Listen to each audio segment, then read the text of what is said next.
हरे कृष्णा। श्री जैव धर्म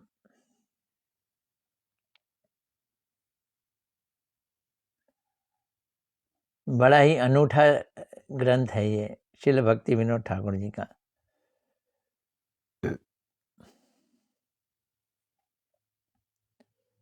इसमें बड़े बड़े कठिन सिद्धांत श्रील भक्ति विनोद ठाकुर जी ने बड़े आसानी से समझा दिए हैं। तो आइए श्रील गुरुदेव को प्रणाम करते हैं। नमो विष्णुपदाय राधिकाय प्रियात्मने श्रीमद् भक्ति वेदांत नारायण गोस्वामी इति नामने। श्री कृष्ण लीला कथने सुदक्षम उदारे माधुर्य गुणश्च युक्तम वरम वरेण्यम पुरुषम महांतम नारायणम तमाम शिरसा नमामि। श्रील भक्ति विनोद ठाकुर जी को प्रणाम करते हैं। नमो भक्ति विनोदाय सच्चिदानंद नामने गौर शक्ति सब रूपाय रूपानुगराय ते।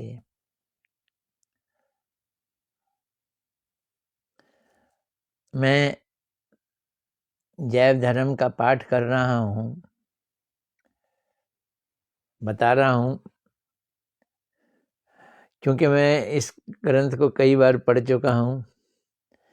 इनकी टर्मिनोलॉजी से मेरे बड़ा अच्छा घनिष्ठ संबंध है।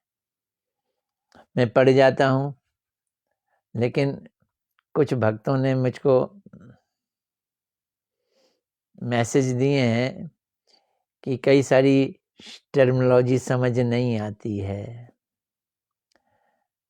जैसे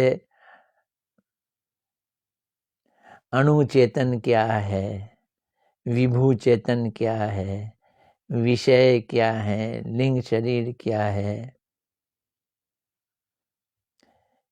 ये बात सुनकर मुझे बड़ा आनंद आया कि लोग ये समझना चाहते हैं कि सच्ची चीज क्या है, वास्तविक चीज क्या है। तो उसी चीज को हम धीरे धीरे यहाँ समझने की कोशिश करते हैं।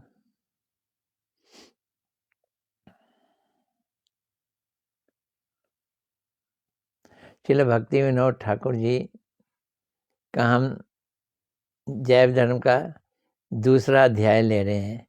जीव का नित्य धर्म शुद्ध और सनातन है, ये वाला हम ले रहे हैं। चलो कहाँ चलें? गौद्रुम द्वीप चलते हैं। गौद्रुम द्वीप में श्री माधवी मालती मंडप में बैठ जाते हैं।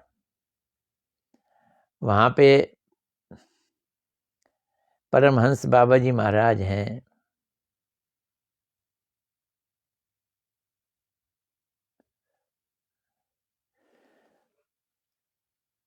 देखो, भगवान और जीव दोनों चेतन वस्तु हैं।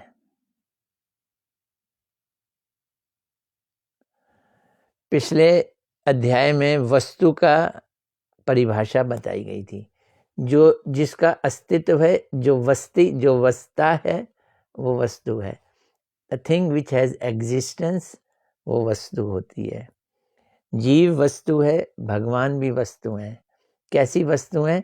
वास्तव वस्तु है। वास्तव वस्तु का मतलब है जिसका नाश नहीं होता है, जो वास्तव में है। भगवान विभू चेतन है और आत्मा अणु चेतन है। अब इस अणु चेतन का क्या मतलब है? अणु मैंने छोटा, क्षुद्र चेतन है। इसको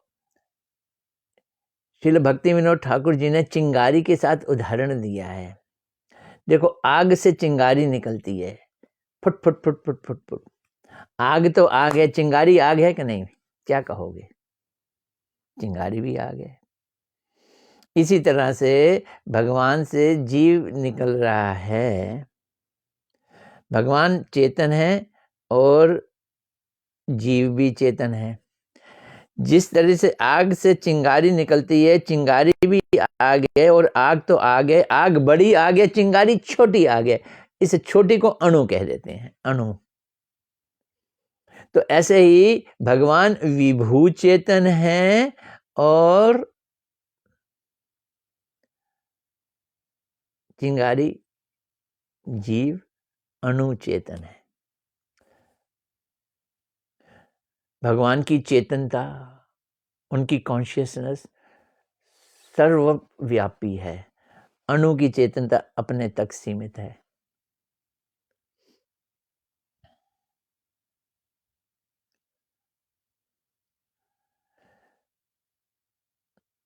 तटस्थ शक्ति से निकलता है जीव, छोटी छोटा क्षुद्र चिंगारी की तरह, इसलिए अणु है।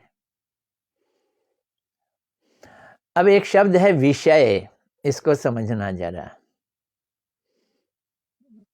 विषय को कैसे समझोगे? हम संसारिक भाषा में विषय वासना कह देते हैं, तो भोग की चीजों को विषय कह देते हैं। एक विषय मैंने भोग की चीजें होता है।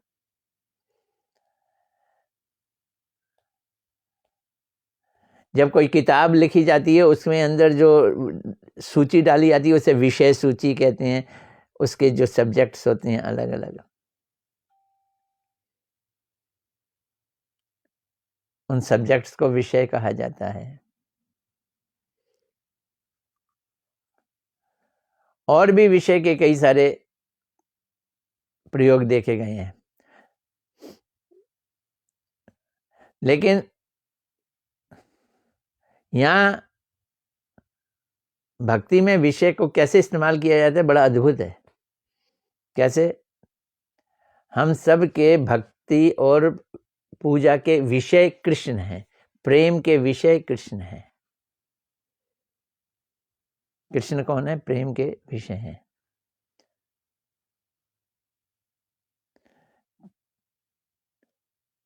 यानी जिस तरफ प्रेम जाता है वो विषय है, और जहां प्रेम बैठा है, खड़ा है, वो आश्रय है। भक्त प्रेम के आश्रय हैं, भगवान को प्रेम करते हैं, भगवान प्रेम के विषय हैं।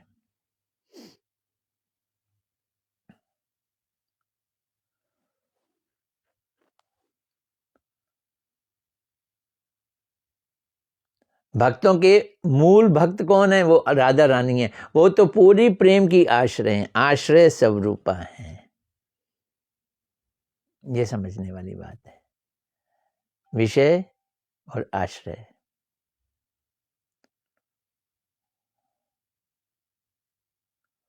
तो सारे दुनिया के भक्त और उनके विषय कृष्ण है। इसलिए कृष्ण को कई बार विषय भगवान कह दिया गया है। लोगों के प्रेम के विषय भगवान है,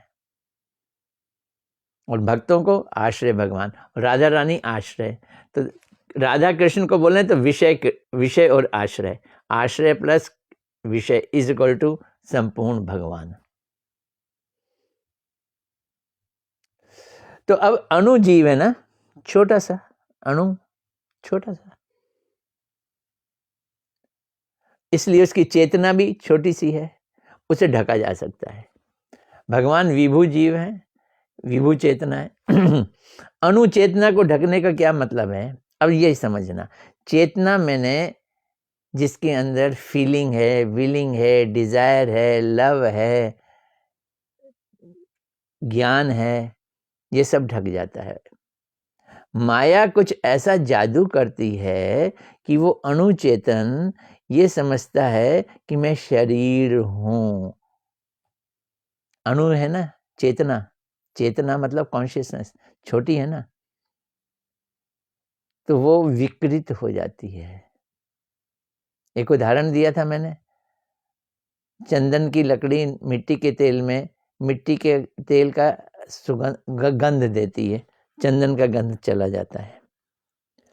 भगवान की चेतना माया के संग आएगी तो भगवान को ये नहीं लगेगा कि मैं माया हूं, ये मेरा माया का शरीर है, क्योंकि भगवान की चेतना विभू है, वो माया को कंट्रोल करती है। और जीव की चेतना अणु है, इसलिए वो माया के संपर्क में आकर अपने को आत्मा ना समझकर शरीर समझती है। क्यों? माया उसके ऊपर दो लबादे पहना देती है, एक सूक्ष्म शरीर का, एक स्थूल शरीर का। सूक्ष्म शरीर को लिंग शरीर भी कहते हैं। इसका मन, बुद्धि, अहंकार, कुछ लोग चित्त भी इसमें डाल देते हैं, लेकिन गीता में तो 3 शब्द ही डाले हैं, मन, बुद्धि, अहंकार। चित्त भी डाल दो, चित्त डाल सकते हैं। दिखता ही नहीं है ये चीजें, पर होती हैं। और उसके ऊपर ये चमड़ी वाला शरीर, लबादा, इंद्रियों वाला शरीर, जिसे हम भोग करते हैं। लिंग शरीर भोग की इच्छा करता है और स्थूल शरीर से हम भोग। काम कैसे चलता है? ये जो चेतन है ना, कौन सी चेतन? अणु चेतन, सूक्ष्म चेतन, छोटी चेतन, उस चेतनता का प्रयोग लगाती है इस चीज में कि मैं ये शरीर हूं। अगर माया उसको अपने फंदे में ना ले, माया उसको पकड़े ना, वो एकदम स्वतंत्र रहे, तो इस अणु चेतन जीव की चेतना भगवान की तरफ जाएगी, जो विषय हैं इसके, वास्तव में विषय हैं। अणु चेतना, जीव चेतना, जीव और अणु चेतन एक ही चीज है। इसकी चेतनता यानी इसका प्रेम, इसकी कॉन्शियसनेस, चेतनता का मूल गुण है प्रेम करना। वो किस तरफ जाएगा? वो भगवान की तरफ। लेकिन जब उसके ऊपर शरीर आता है तो वो जीव शरीर को प्यार करने लगता है। जीव की चेतनता शरीर के लिए चली जाती है, शरीर से प्यार करता है। इतना प्यार करता है, इतना प्यार करता है, बस वो अपने को शरीर ही समझ लेता है। हमारी अटैचमेंट हमारे को जोड़ देती है। एक स्त्री, महिला अपने भाई की शादी में गई, उसने 1.5 लाख का घाघरा पहना, 1.5 लाख का, बड़ी मेहनत से पैसा कमाया और खरीदा भाई की शादी में। अब वो एक जगह बैठी थी, वहां कील लगी हुई थी, कील से उसका घाघरा थोड़ा सा चिर कर गया। उसको ऐसा लगा जैसे घाघरे को चिर नहीं हुआ, उसी को चिर हो गया। ऐसा लगा वो ही चिर गई है, क्योंकि घाघरा 1.5 लाख का, उसका घाघरा के संग प्रेम था, और इतना प्रेम हो गया कि वो अपने को घाघरा समझ रही है। ऐसे ही जीवात्मा अपने को शरीर समझती है। शरीर में चिर लगता है तो आत्मा को लगता है मुझे हो गया। और ये एक ऐसी पहेली है माया के द्वारा दी हुई कि जीव इससे निकल तभी पाता है जब पूरा भगवान के साथ जुड़ जाता है। जब भगवान के साथ जुड़ जाता है, फिर वो जीव प्रेम का आश्रय बन जाते हैं, भगवान प्रेम के विषय बनते हैं। तो अब हम जैव धर्म में जहाँ तक थे उससे आगे शुरू करते हैं।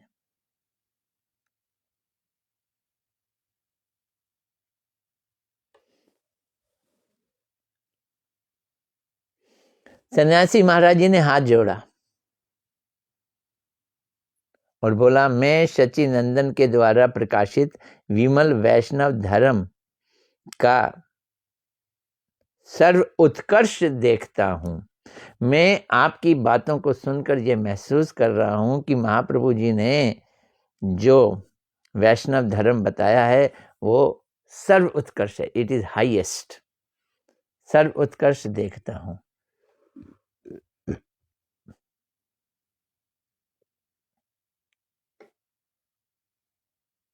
मैं तो शंकराचार्य के मत में था,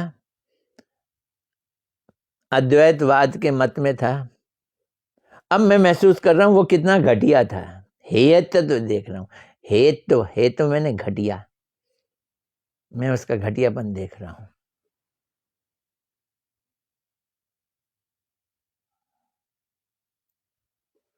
आज कोई नीचे नहीं दिखाई दे रहा, किसी का नाम नहीं दिखाई दे रहा। मैंने देखा, सोचा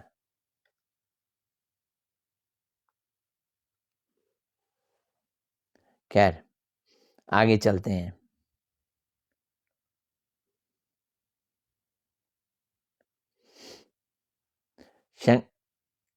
किंतु मेरे मन में एक बात आती है, मैं आपके चरणों में निवेदन कर रहा हूं, किए बिना रह नहीं सकता। मैं उसे आपसे छिपाना भी नहीं चाहता। बात यह है कि श्री कृष्ण चैतन्य ने जो घनीभूत प्रेम की महाभाव अवस्था दिखाई,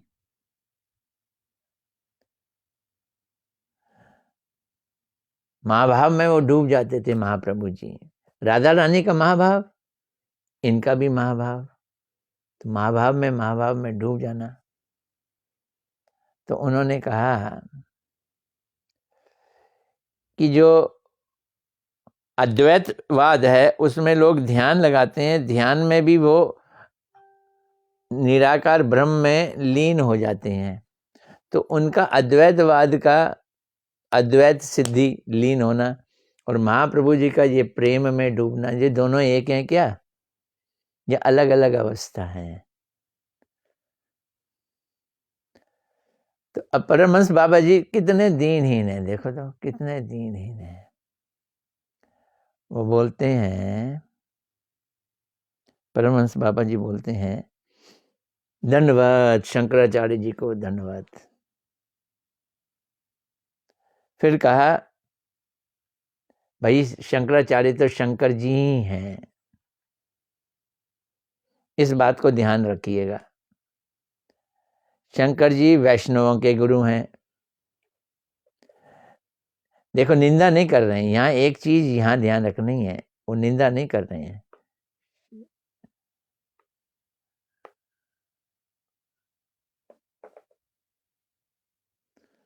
शंकर जी वैष्णव के गुरु हैं, तो शंकर जी का ये भी गुण है। वो कौन है? वैष्णव के गुरु हैं। इसी कारण महाप्रभु ने उन्हें आचार्य कहा है। शंकर स्वयं पूर्ण वैष्णव थे।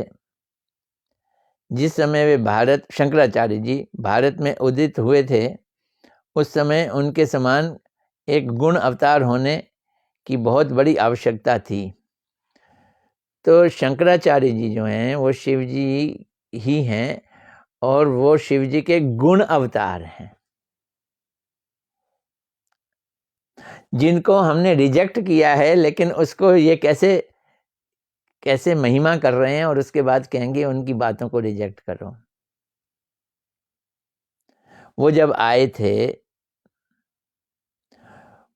उनके आने की बहुत बड़ी आवश्यकता थी। तो उनके समान एक गुण अवतार होने की बहुत बड़ी आवश्यकता थी। क्यों? क्योंकि भारत में वेद शास्त्र की आलोचना और वैष्णव धर्म का क्रियाकलाप खतरे में पड़ गया था। कैसे? बौद्धों के द्वारा। बौद्धों की जो सिद्धांत है शून्यवाद, उस शून्यवाद के चक्कर में पड़कर वैष्णव धर्म समाप्त हो गया, सनातन धर्म समाप्त हो गया। और शून्यवाद में तो भगवान को मानते ही नहीं है। शून्यवाद क्या है? निरीश्वरवाद है। निरीश्वर मतलब नास्तिकतावाद है। वो कहते हैं ना वेद ठीक है ना भगवान सही है।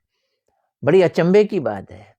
बौद्ध धर्म जो हमें इतना अच्छा लगता है दूर से देखने में, सात्विक लगता है, जो मीट वगैरह नहीं खाते हैं, ऐसा लगता है।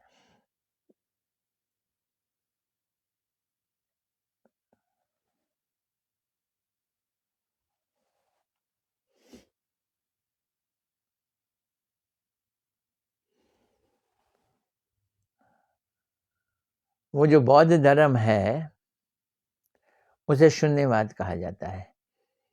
वो ये कहता है कि कुछ है नहीं, हमें शून्य में जाके मिल जाना है, शून्य हो जाना है। हमें शून्य में मिलेंगे कौन? हम भी नहीं रहेंगे, वो कुछ भी नहीं रहेगा, शून्य हो जाना है। तो वो निरीश्वरवाद है, वो ईश्वर को नहीं मानते। उसमें जीवात्मा का तत्व कुछ कुछ स्वीकृत होने, जीवात्मा को तो मानते हैं, लेकिन फिर ये मानते हैं कि कुछ है ही नहीं। वह धर्म बिल्कुल ही अनित्य है, अनित्य धर्म है वो,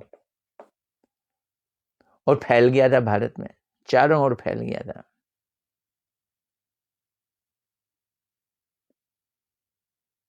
ब्राह्मण लोग बौद्ध हो गए थे, सबने वैदिक धर्म को परित्याग कर दिया था।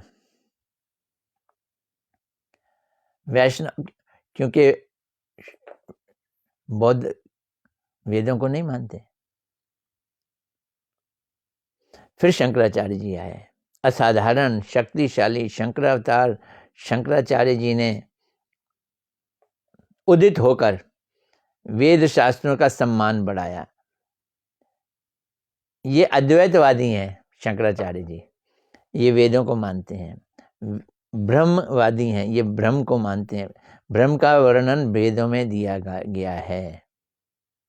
तो उन्होंने क्या किया, शून्यवाद को ब्रह्मवाद में परिवर्तित कर दिया। ब्रह्म कुछ लगता है, शून्य तो नहीं है, लेकिन अगर क्या है तो शून्य जैसा ही है शंकराचार्य के हिसाब से। तो शंकराचार्य जी ने ब्रह्म को इंट्रोड्यूस किया, वेदों को इंट्रोड्यूस किया, और लोग फिर से ब्राह्मण बन गए। ये शंकराचार्य जी की उपलब्धि है। उपलब्धि मतलब है उन्होंने हमारे लिए, भारतवर्ष के लिए, सनातन धर्म के लिए असाधारण कार्य किया है। भारतवर्ष इस कार्य के लिए शंकराचार्य जी का सदा ऋणी रहेगा। सभी कार्यों का जगत में दो प्रकार से विचार होता है।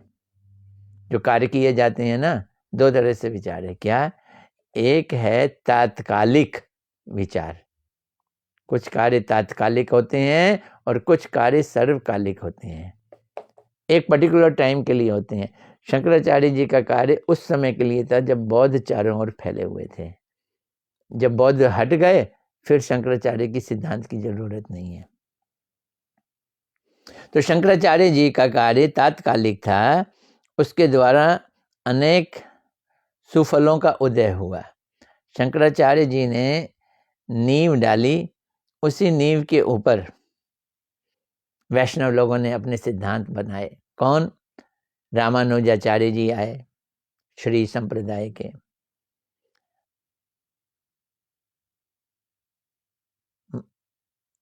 मध्वाचार्य जी आए, हमारे ब्रह्म संप्रदाय के। इन्होंने वैष्णव धर्म का महल बनाया, नींव डाली। शंकराचार्य जी ने ब्रह्म के ऊपर नींव डाल दी, वेदों के ऊपर, वेदों को उन्होंने प्रचारित कर दिया।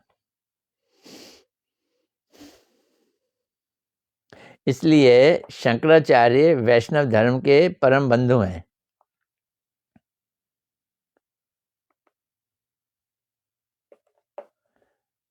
और एक पराग उदित आचार्य हैं। अभी तो तारीफ कर रहे हैं शंकराचार्य जी की। ये भी शंकराचार्य जी से होके संन्यास लेके आए हुए हैं। शंकराचार्य जी ने जो विचार मार्ग दिखलाया, उस विचार मार्ग पे ही हम वैष्णवों का महल बना। ये कह रहे हैं कि वैष्णव गण अनायास उसका भोग कर रहे हैं, उस संपत्ति का जो शंकराचार्य जी ने दी। उस संपत्ति का इस समय वैष्णवगण अनायास ही भोग कर रहे हैं।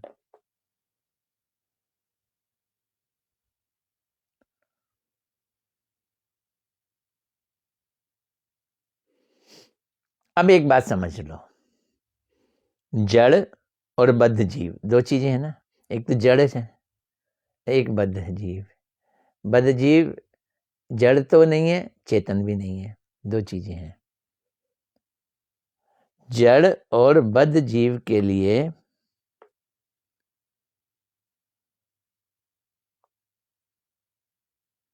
संबंध ज्ञान बड़ा ही प्रयोजन है, बहुत यूजफुल चीज है। एक ज्ञान जिसका नाम है संबंध ज्ञान। संबंध ज्ञान का मतलब है तुम आए कहाँ से हो, तुम्हारा संबंध किससे है, तुम्हारा तार कहाँ से जुड़े हुए हैं, ये चीज बहुत जरूरी है।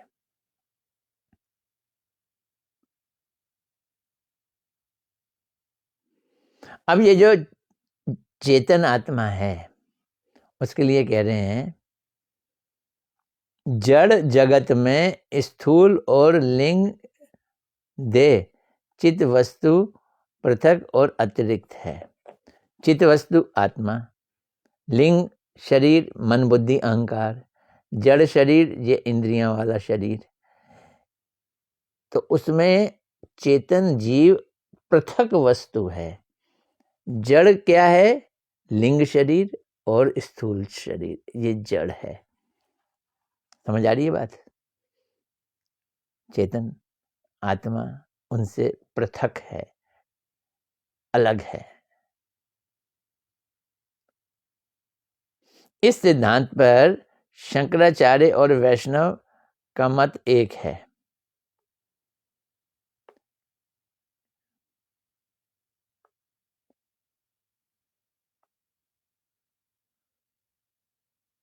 जीव की सत्ता के विचार में उन दोनों के बीच में कोई पार्थक्य नहीं है।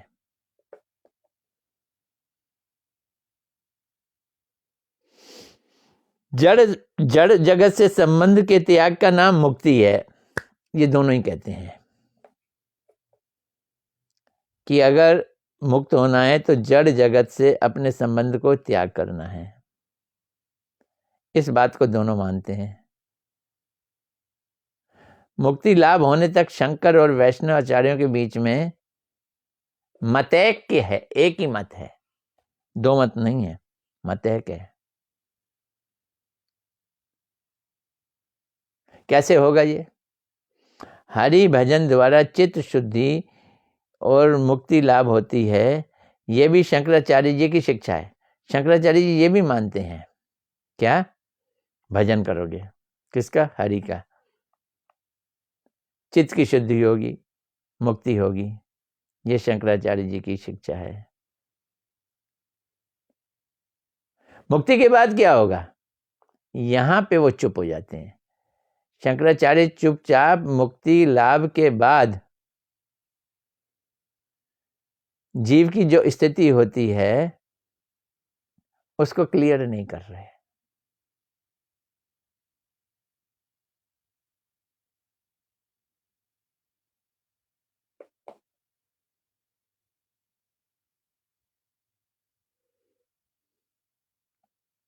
शंकराचार्य जी क्या कहते हैं? मुक्ति होने के बाद जीव जो है ब्रह्म में लीन हो जाएगा।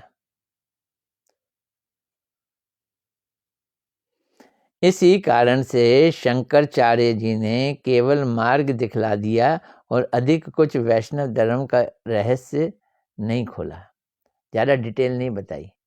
जीव मुक्त होके ब्रह्म में लीन हो जाएगा, इसकी ज़्यादा डिस्कशन नहीं की शंकराचार्य जी ने।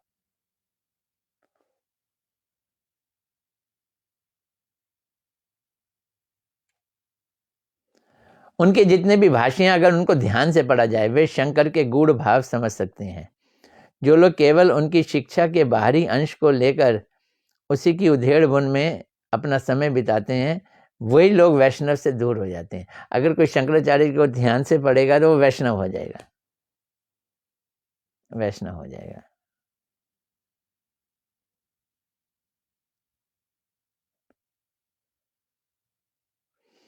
तो अगर ऐसा सोचा जाए, ऐसा विचार किया जाए, अद्वैत सिद्धि और प्रेम एक जैसे ही प्रतीत होते हैं। लेकिन जो इस समय मायावादी प्रचार हो रहा है वहाँ अद्वैत सिद्धि जो है उसको इतने व्यापक रूप से, इतने खुले रूप से नहीं समझा जाता, संकुचित अर्थ निकाला जाता है।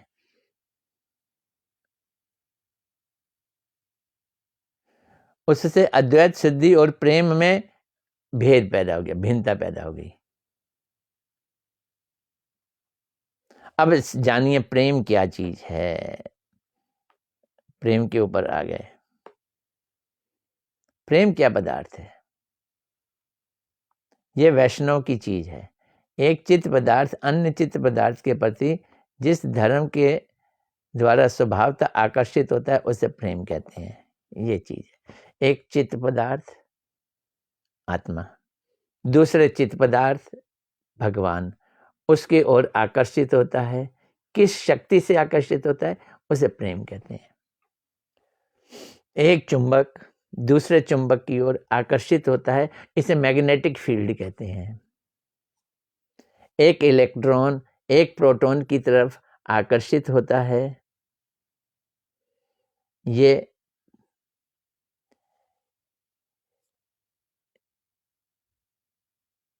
इलेक्ट्रिक फोर्स है ये। लेकिन चेतन वस्तु भी तो आकर्षित हो रही है।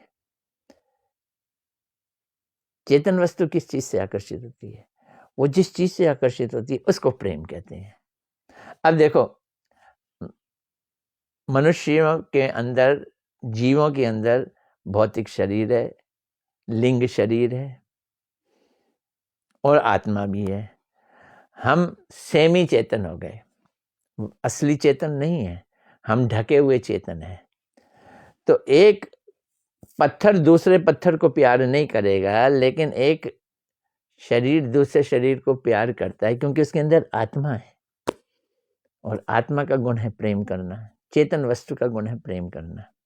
और असली प्रेम जब आत्मा इस शरीर को प्रेम करता है और इस शरीर से दूसरे शरीर को प्रेम करता है, वो प्रेम नहीं कहलाएगा, क्योंकि यहाँ पर आत्माओं का प्रेम नहीं है, आत्माओं के शरीरों का प्रेम है।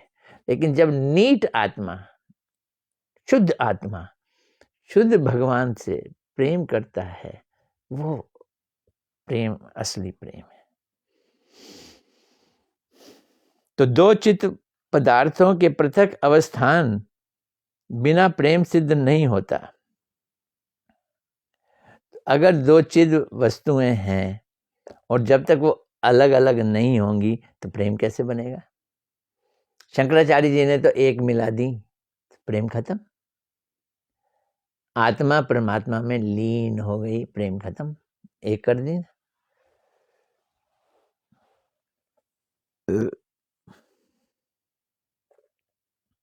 फिर समझेंगे। श्रील भक्ति विनोद ठाकुर जी कह रहे हैं समस्त चित्त पदार्थ, यहाँ चिद पदार्थ, अब कंफ्यूज मत होना, इसका मतलब है स्पिरिचुअल एलिमेंट यानी आत्मा। चित्त पदार्थ भगवान की शक्ति है ना, चित्त स्पिरिचुअल पोटेंसी, निजी पोटेंसी।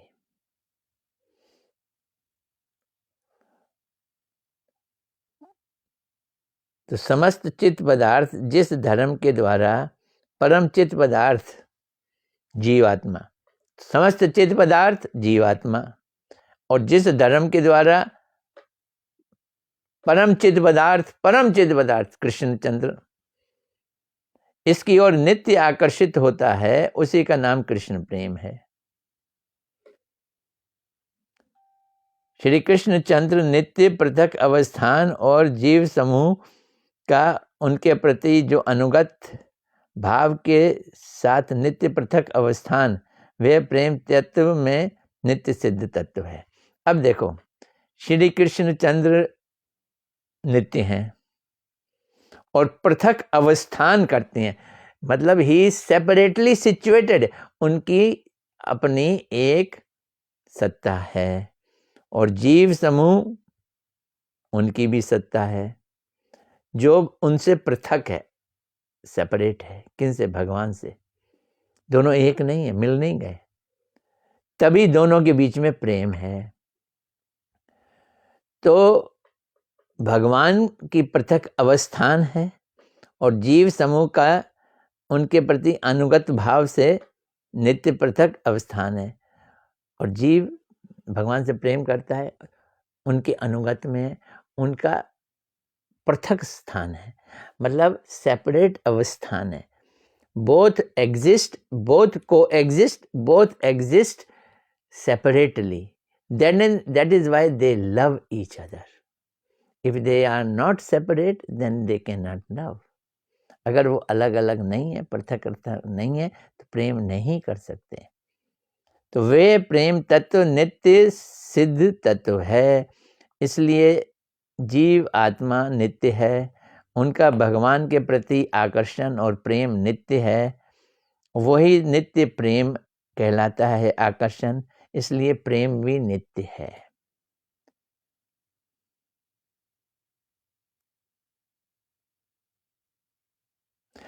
इसी तरह से प्रेम करोगे तो आनंद आएगा, आनंद कोई लेगा। तो क्या कह रहे हैं? अस्वादक जो आनंद लेता है, अस्वाद्य जिसका आनंद लिया जाता है, और अस्वादन आनंद, ये तीनों भाव पृथक स्थिति हैं और सत्य है। अस्वादक भगवान जो आनंद लेते हैं, स्वाद लेते हैं। अस्वाद्य जीव जिसका स्वाद लेते हैं, और जीव भी स्वाद लेता है, प्रेम का आस्वाद लेता है। तो आस्वादन यानी वो प्रेम, ये तीन चीजें हो गई ना, इंजॉयर, इंजॉयड एंड इंजॉयमेंट, तीन चीजें हैं। यदि प्रेम के आस्वादक और आस्वाद्य दो ना हो, एक ही हो, आस्वादक भी और स्वाद्य एक हो, जो शंकराचार्य कहते हैं। यदि प्रेम के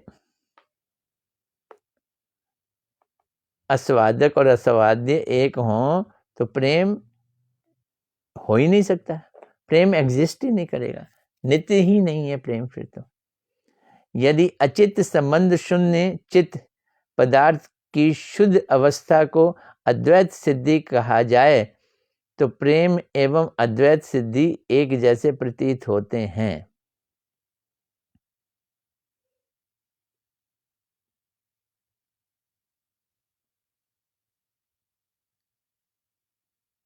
किंतु जो शंकराचार्य के मतलबी पंडित मतालंबी पंडितगण चित्त धर्म की अद्वैत सिद्धि से संतुष्ट ना होकर चित्त वस्तु की एकता साधन के यत्न द्वारा वेद उदित अद्वैत तत्व सिद्धि का प्रचार ना कर उसके विकार का प्रचार करते हैं। तो जो शंकराचार्य जी के फॉलोअर हैं वो विकार का प्रचार कर रहे हैं, वो नित्य जीवात्मा के नित्य कृष्ण प्रेम के प्रचार ना करके आस्वादक आस्वाद्य एक हो गया, जीवात्मा परमात्मा मिलके एक हो गया, जीवात्मा परमात्मा में मर्ज कर गया, इसका प्रचार कर रहे हैं। इससे प्रेम का नित्यत्व की हानि होती है। वैष्णव ने इस सिद्धांत को बिल्कुल अवैधिक सिद्धांत ठहराया है। ये वाला सिद्धांत अद्वैतिक कि मिल गए, जीव भगवान से मिल गए। शंकराचार्य केवल चित्त तत्व की विशुद्ध अवस्थाओं को अद्वैत अवस्था कहा है, किंतु उनके अर्वाचीन शिष्य गुरु के गूढ़ भाव को ना समझकर क्रमशः उनको अपमानित कर रहे हैं। तो यहाँ पे परमहंस बाबा जी ने कहा कि शंकराचार्य जी की फिलॉसफी तो ठीक है, लेकिन उनके शिष्यों ने उस फिलॉसफी को तोड़ मरोड़ दिया है। शंकराचार्य जी तो जीव और परमात्मा के बीच में प्रेम की बात करते हैं, लेकिन उनके शिष्यों ने कहा है जीव का भी कोई रूप नहीं है, भगवान का भी कोई रूप नहीं है, दोनों बिना रूप वाले आपस में मिल जाते हैं। बड़ी तगड़ी फिलॉसफी है ये, बहुत जबरदस्त फिलॉसफी है। विशुद्ध प्रेम की सब अवस्थाओं को माइक कहकर वे मायावाद नाम का एक सर्वाधम मत इस जगत में प्रचार कर रहे हैं शंकराचार्य। उनकी फिलॉसफी का नाम क्या है? उनकी फिलॉसफी का नाम है मायावाद। तो मायावाद में क्या होता है? फिर सुनना है उसको।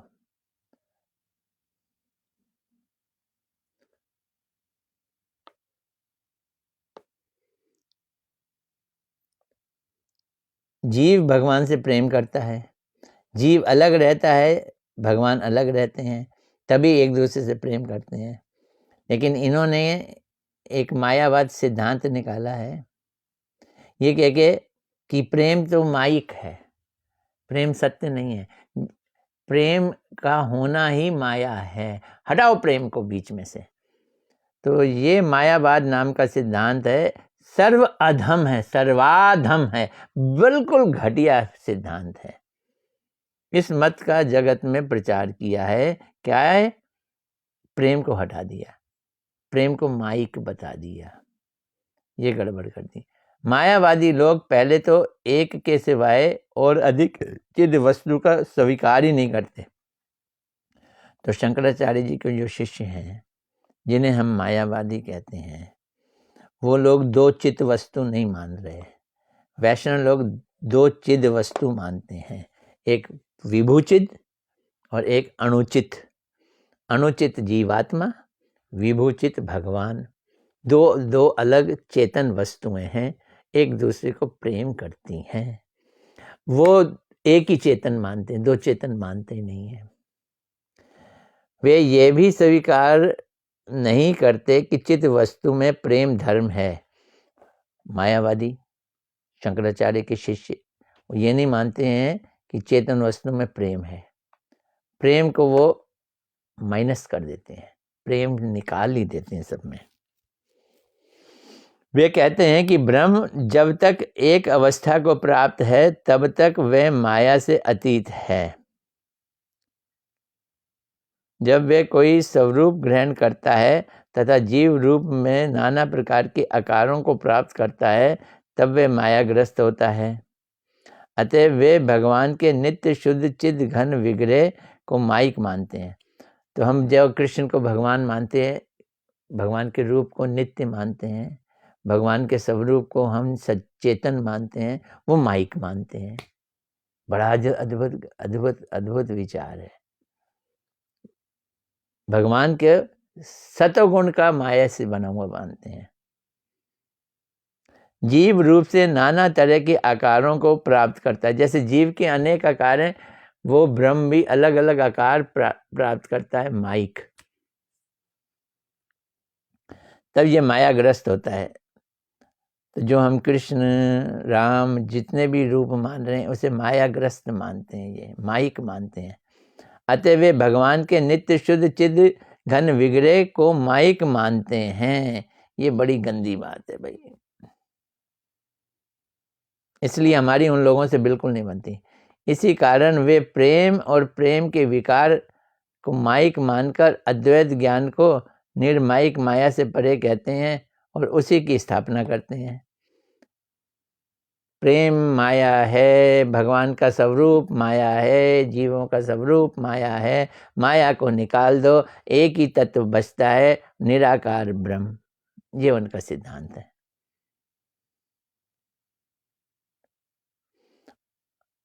उनके भ्रांत मत की ये अद्वैत सिद्धि और प्रेम कभी भी एक पदार्थ नहीं हो सकते हैं। आज टाइम ज़्यादा हो गया है, आगे करना तो चाहता हूँ मैं, पर ठीक है, कल करेंगे, कोई बात नहीं। कल इस जितना किया है उसको थोड़ा सा फिर कवर करेंगे और आगे लेंगे। जो ना समझ आए वो मेरा फ़ोन नंबर है 9810192540, 9810192540। मुझे आज समझ नहीं आ रहा कि यहाँ नाम क्यों नहीं आ रहे। ऊपर तो दिख रहे हैं, फोटोएं तो दिख रही हैं, लेकिन आज किसी का नाम नहीं आ रहा है। ये कहीं मेरे से गलती तो नहीं हो गई? नाम क्यों नहीं आ रहे हैं?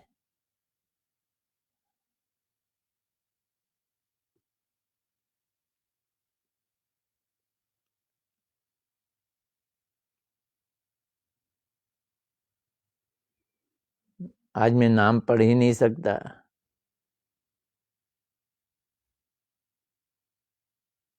ये क्या है? ये नाम आए Rajan Nitin invite Manoj Kumar Srivastava, Radhe Shyam Das, Meena Sharma, your viewers, ये आए तो हैं इस तरह से। खैर, आज मुझको आने में भी देरी हो गई क्योंकि फिर रिकॉर्डिंग नहीं दिखा रहा था ये। मुझे रिकॉर्डिंग देखने में बड़ी दिक्कत हुई। मतलब फेसबुक में जाओ, रिकॉर्डिंग वाला कॉलम ही नहीं दिखा रहा था। उसको प्राप्त करने में कभी कभी दिक्कत हो जाती है। ठीक है, कल मिलेंगे। हरे कृष्णा।